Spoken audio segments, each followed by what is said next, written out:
जय हिंद दोस्तों, आप सबको ज्ञानदीपी क्लासेस में स्वागत है। आज हम लोग 10वीं क्लास के संस्कृत देंगे। Objective question Swami Dayanand. सबसे पहला क्वेश्चन है कि कस से प्रचारम दयानंद अक्रोत।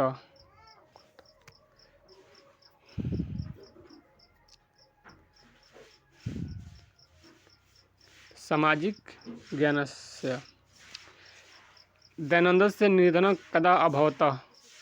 तो 1883 में स्वामी दयानंद का निधन यानी मृत्यु हो गया था। दयानंदस्य जन्म कसिमना प्रांते अभवत्। तो गुजरात प्रांत में इसका जन्म हुआ था।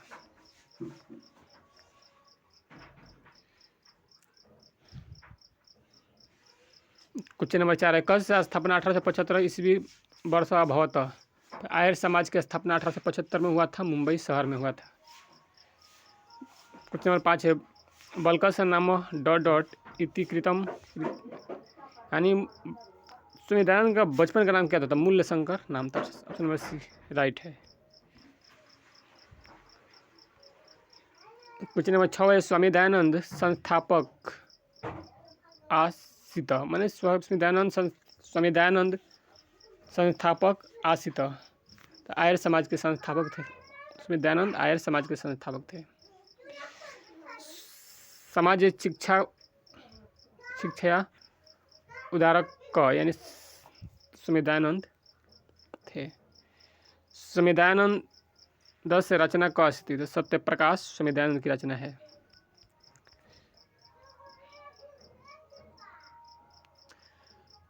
स्वामी दयानंद यानी स्वामी दयानंद कौन थे? आर्य समाज के संस्थापक थे। स्वामी दयानंद डॉट डॉट आश्रित। स्वामी दयानंद क्या थे? तो समाज सुधारक थे।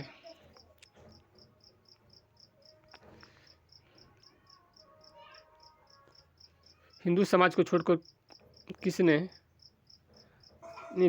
धर्म परिवर्तन कर लिया? हिंदू समाज को छोड़कर स्वामी दयानंद हिंदू समाज को छोड़कर किसने धर्म परिवर्तन की? धर्म अपना बदल लिया, धर्म बदला दलितों ने। स्वामी दयानंद के बचपन का नाम मूल्य शंकर था। क्वेश्चन नंबर 13 के स्वामी दयानंद का जन्म किस गांव में हुआ था? तो टंकारा गांव में हुआ था। क्वेश्चन नंबर 14 स्वामी दयानंद कौन थे? तो आर्य समाज के संस्थापक थे।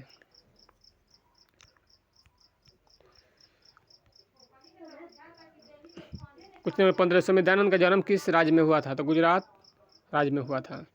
आर्य समाज का स्थापना 1875 में मुंबई में हुआ था।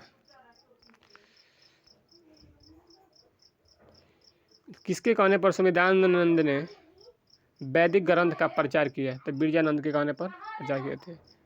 घर छोड़कर स्वामी दयानंद कहाँ गए? तो मथुरा गए थे। मथुरा।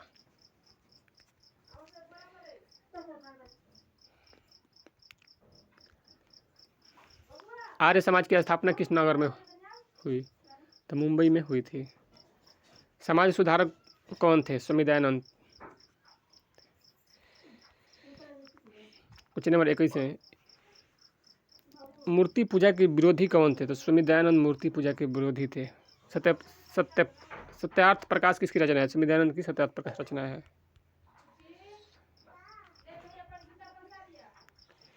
मूल्य शंकर स्वामी दयानंद का नाम था। स्वामी दयानंद का निधन 1883 में हुआ था।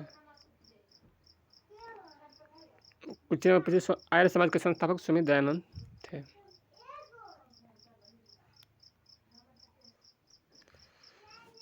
पार्ट नंबर 2 है काव्य मीमांसा नामक ग्रंथ का अलिखित। तो यानी काव्य मीमांसा किसने लिखा है? तो राजशेखर ने लिखे हैं। क्वेश्चन नंबर 2 है कि अशोक के समय पटना का रक्षा व्यवस्था में समृद्ध था। क्वेश्चन नंबर 3 है बिहार से कसिमना नगरे गोलगृहम अस्ति। बिहार के किस शहर में गोलघर है? तो पाटलिपुत्र नगरे में गोलघर है। कस नामांतरम पुष्पपुरम कुसुमपुरम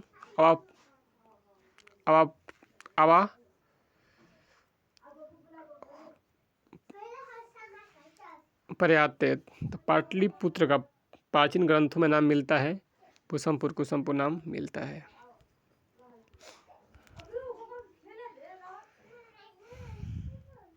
इसमें 5 है। पाटलिपुत्रम बभयम पाठम कस्य नगर से वर्णम अति, यानी पाटलिपुत्रम बभयम पाठ में किस नगर का वर्णन किया गया है? तो पाटलिपुत्र ने पटना का वर्णन किया गया है। कुछ नंबर 6 है। बुद्ध काले पाटलिपुत्र से नामम, पाटलिपुत्र से नगरम नाम की मैंने कुछ नंबर 6 का कहने का मतलब है कि बुद्ध के समय पटना नगर का नाम क्या था? पाटिल ग्राम था। गांधी सेतु कुत्र स्थित है? गांधी सेतु पाटलिपुत्र नगरे अस्ति। क्वेश्चन नंबर 8 है। नगर से पालिका देवी का स्थित है? तो पटन देवी अस्थित। काव्य मीमांसा नामक ग्रंथ का अलिखित, यानी किसने लिखा था? राजशेखर ने लिखा है।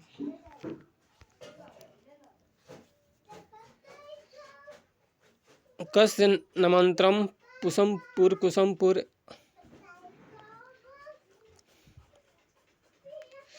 यानी पटना का नाम था कुसुमपुर और पुसमपुर। गांधी सेतु पाटलिपुत्रम नगर में है। कस्य महापुरुष जन्म स्थान पाटलिपुत्र अस्ति? तो गुरु गोविंद सिंह का जन्म पटना में हुआ था। सिख के 10वें गुरु थे। और चंद्रगुप्त का 13 नंबर का आंसर होगा चंद्रगुप्त मौर्य के काल में पटना का रक्षा व्यवस्था सबसे बढ़िया था।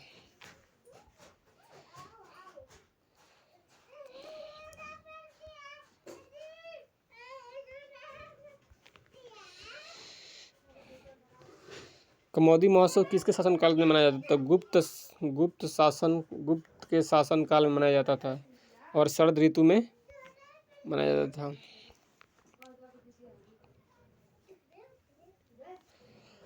यानी क्वेश्चन नंबर 18 कि पटना में किस दिशा में गंगा नदी बहती है? तो उत्तर दिशा में बहती है, उत्तर दिशा में। क्वेश्चन नंबर 19 गोविंद सिंह सिखम संप्रदाय से गुरु अस्थित। गुरु गोविंद सिंह सिख के 10वें गुरु थे और प्रथम गुरु नानक थे। कस्य राजधानी नगरम पाटलियम पुत्रम अस्ति? यानी किस बिहार का राजधानी पाटलियम पुत्रम? गोल घर कहाँ है? गोल पटना में अवस्थित है। कमौदी महोत्सव कहाँ मनाया जाता था? कमौदी महोत्सव पाटलिपुत्र में मनाया जाता था। पाटलिपुत्र पटना के नाम से कब प्रसिद्ध हुआ? तो मध्यकाल में प्रसिद्ध हुआ।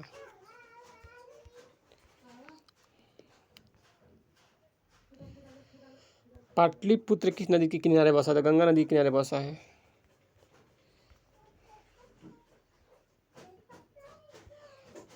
पाटलिपुत्र का बुद्ध काल में नाम क्या था? पाटिल ग्राम नाम था, पाटिल ग्राम। क्वेश्चन नंबर 26 है। एशिया महादेश का सबसे बड़ा सेतु क्या है? तो गांधी सेतु है। कमौदी महोत्सव कहाँ मनाया जाता था? पाटलिपुत्र मनाया जाता था। पटना के कमौदी महोत्सव कब मनाया जाता था? तो गुप्त वंश काल में मनाया जाता था। कमौदी महोत्सव किस ऋतु में मनाया जाता था? तो शरद ऋतु में मनाया जाता था।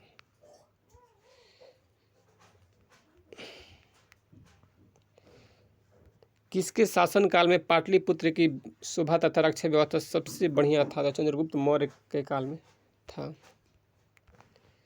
गांधी सेतु पुल कहाँ है? तो पाटलिपुत्र में है।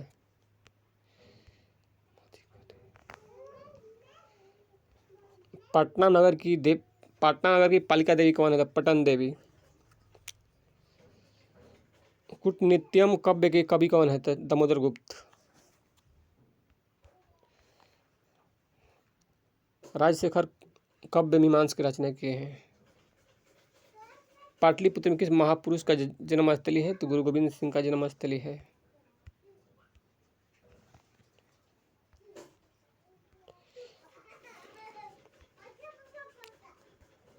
चंद्रगुप्त मौर्य किस वंश का संस्थापक था? मौर्य वंश का संस्थापक था। पाटलिपुत्र वैभव वैभव वैभवम पाठ में किस नगर का वर्णन था? पाटलिपुत्र नगर का वर्णन किया गया है। मेगास्थनीज पटना में किसके समय आया था? चंद्रगुप्त मौर्य के समय में आया था।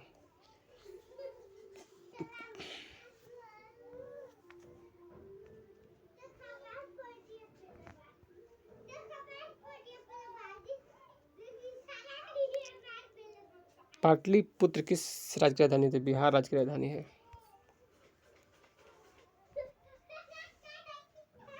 पाठ नंबर 3 है आलास्य कथा। विद्यापति लोग प्रिय डॉट डॉट अच्छे लोग। विद्यापति मैथिली भाषा के लोग प्रिय कवि थे। नीतिकारा आलास्यम डॉट डॉट मन्यते, यानी नीतिकारा आलास को क्या मानता है? रिपु मानता है, यानी शत्रु मानता है।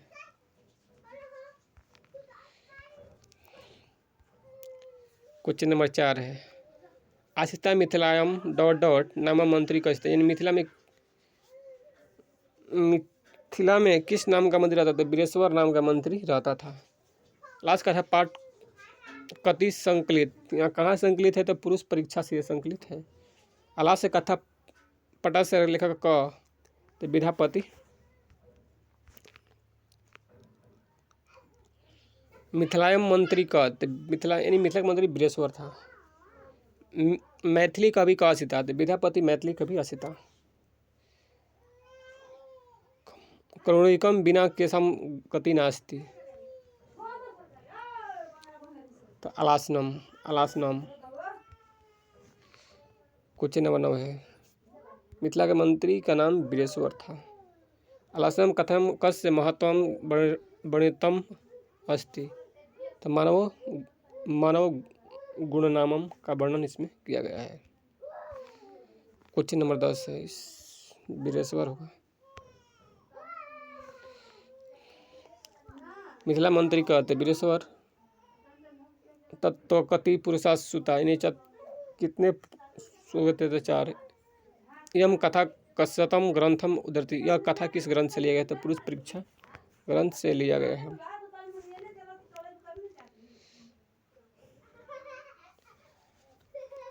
अस्यम कथा कस्य महत्तम वर्णिते, मानव को गुण का इसमें गुणांग को वर्णन किया गया है। आलसियों को कौन अन्न और वस्त्र देता था? आलसियों को कौन अन्न और वस्त्र देता था? तो वीरेश्वर अन्न और वस्त्र देता था।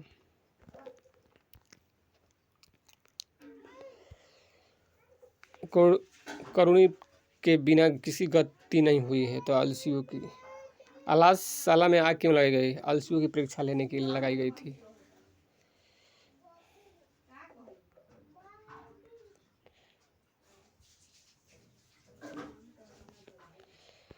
आलासशाला में लगी आग को देखकर कौन भाग गया?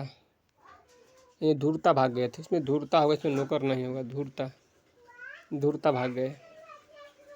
गरीबों और अनाथों को प्रतिदिन भोजन कौन कराता था? तो वीरेश्वर कराता था। वीरेश्वर नाम का मंत्री कहाँ रहता था? तो मिथिला में रहता था। आलासशाला में आग लगने पर भी कितने लोग नहीं भागे? 4 लोग नहीं भागे थे। मिथिला के मंत्री कौन थे? तो वीरेश्वर थे। मैथिली कवि कौन था? तो विद्यापति मैथिली कवि थे। मैथिल कोकिल के नाम से कौन प्रसिद्ध है? तो विद्यापति प्रसिद्ध है। आलास्य कथा पाठ में किस महत्व का वर्णन किया गया है? तो मानव को गुण का वर्णन किया गया है। आलसी पुरुष कितने थे? तो आलसी पुरुष 4 थे। आलास्य कथा पाठ में किस महत्व का वर्णन किया गया? मानव का गुण का।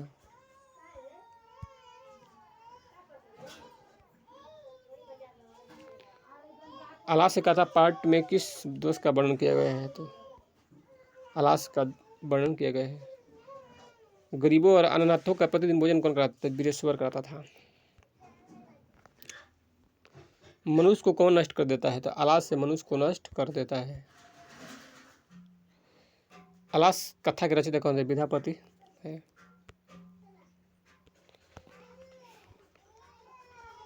आलस कथा पाठ कहाँ से संकलित है? तो पुरुष परीक्षा से संकलित है। वृषवर कौन था? तो मिथिला के मंत्री था।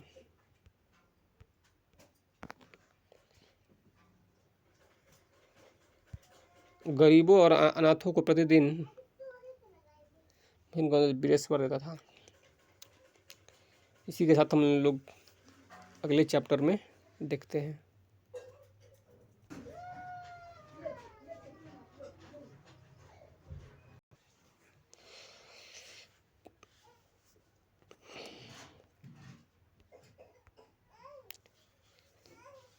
पार्ट नंबर 5 है भारत महिमा। कस से महिमा शुरुआत गाई यानी किसका महिमा गाया जाता है?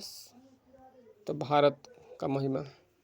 अस्माकं कर्तव्य रूपणम की वर्तते तो प्रियतम प्रियतम प्रति भक्ति भक्ति कति कति पुराणम संति। अष्टदशम यानी कितने पुराण होते? तो 18 होते हैं। क्वेश्चन नंबर 4 है भारतीय धारा कैसे व्यतीत? सागर पर्वत और निर्झर। भारत महिमा कुत गए थी सर्वत्र यानी हमेशा सर्वत्र। भारत महिमा पाठस्य रचनाकारक अस्ति महर्षि वेदव्यास। भारत महिमया आधुनिक गीत से रचनाकारक जयशंकर प्रसाद।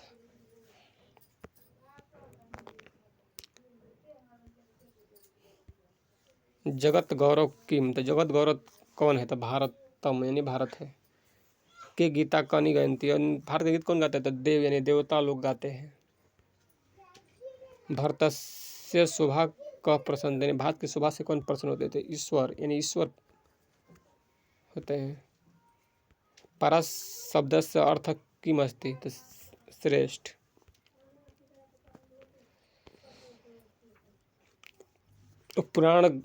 पुराण ग्रंथ से रचनाकार का?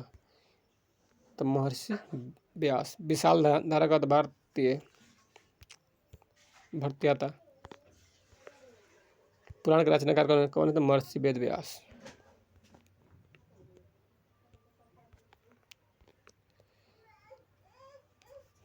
भारत महिमा पाठ का प्रथम पद या श्लोक कहाँ से संकलित है? तो विष्णु पुराण से है। कौन गीत गाते हैं? तो देवता गीत गाते हैं। भारत भूमि किससे सेवित है?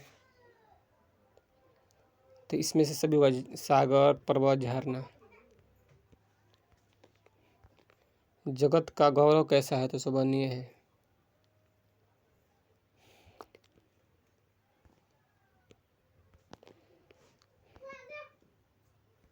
जाति धर्म के भेद से युक्त लोग भारत में क्या वाहन करते हुए रहते हैं? एकता। भारत की महिमा सभी जगह गाई जाती है। जगत का गौरव कौन है? तो भारत है।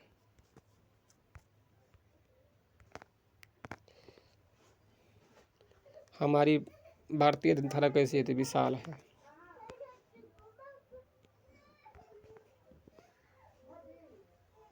भारत की शोभा से कौन प्रसन्न होते हैं? तो ईश्वर प्रसन्न होते हैं। किसकी महिमा सर्वत्र गाई जाती है? तो भारत की महिमा सर्वत्र गाई जाती है।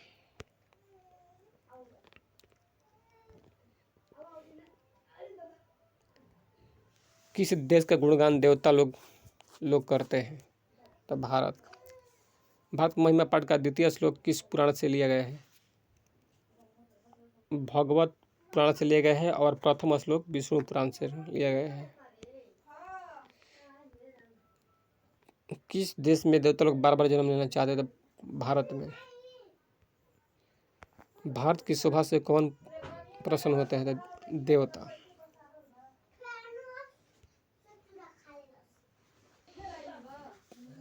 पाठ नंबर 6 भारतीय संस्कार। अक्षर आरंभ करना किस संस्कार के अंतर्गत आता है? तो शिक्षा संस्कार के अंतर्गत आता है। शिक्षा संबंधी कितने संस्कार होते हैं? शिक्षा संबंधी 5 संस्कार होते हैं। जन्म जन्म पूर्व कितने संस्कार होते हैं? तो 3 यानी 3 संस्कार होते हैं। अतंसी संस्कार कब होता है? तो मरने के बाद होता है। वेद वेद की पढ़ाई शुरू करना किस संस्कार के अंतर्गत आता है? तो शिक्षा के अंतर्गत आता है। किसका गीत देवी देवता भी गाते हैं भारतवर्ष के? गृहस्थ के कितने संस्कार होते हैं? एक। भारतीयों में संस्कार का निर्माण कैसे होता है? तो व्यक्तित्व से होता है।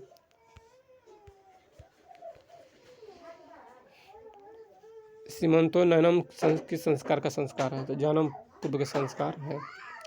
कौन सा शब्द सीमित रूप से व्यंग्य रूप में व्यवहार करता है? संस्कार। पुष्पन किस संस्कार के अंतर्गत आता है? तो जन्म पूर्व संस्कार के अंतर्गत आता है। भारतीय संस्कृति का परिचय किससे मिलता है? संस्कार से मिलता है। नामांकन किस संस्कार के अंतर्गत आता है? ऑप्शन नंबर सी राइट है। सिंधुदान किस संस्कार के अंतर्गत होता है? विवाह संस्कार के अंतर्गत होता है। बचपन में कितने संस्कार होते हैं? 6 संस्कार होते हैं।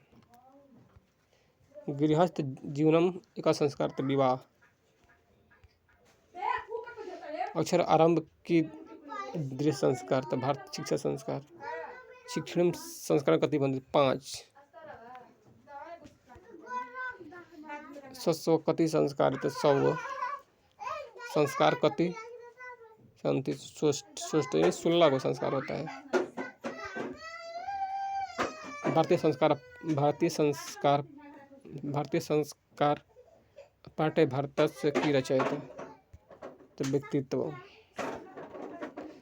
अंत्येष्टि संस्कार कदा भवति?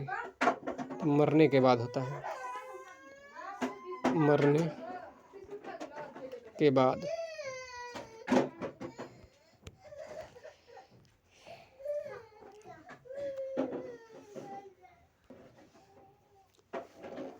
पार्ट नंबर 7 है नीति श्लोक।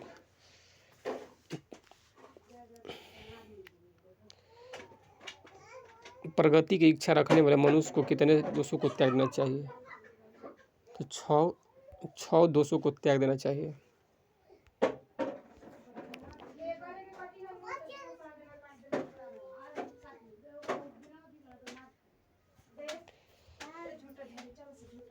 गरीबी को कौन समाप्त करता है? तो उद्योग समाप्त करता है। उद्योग।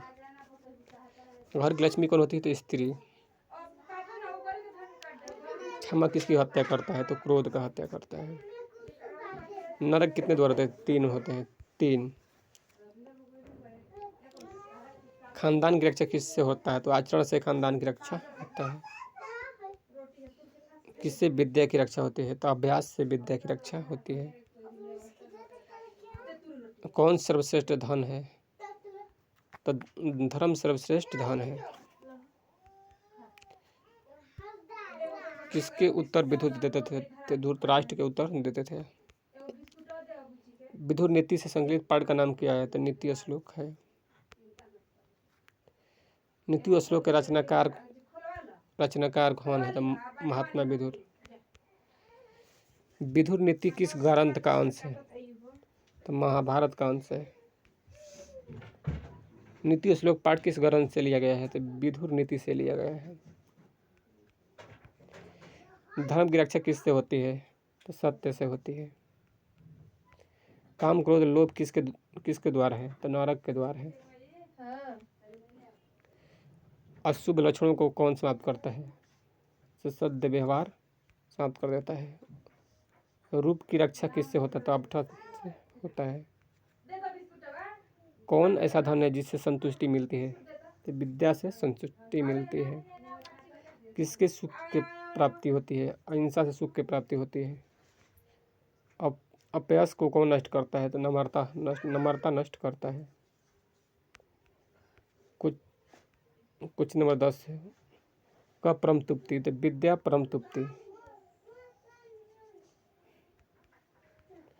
विनम का हंति तो विनम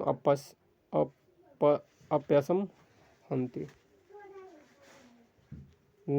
नरक से किए द्वारम, नरक के कितने द्वार होते हैं? 3 द्वार होते हैं। उत्तम शांति का मतलब क्षमा उत्तम शांति है। विधुर का अस्तित्व है, विधुर मंत्री, मंत्रीवर, मंत्री परवर आशिता। धर्म की रचते सत्य रचते। नित्य श्लोकम रचनाकारक आशिता तो महात्मा विधुर आशिता।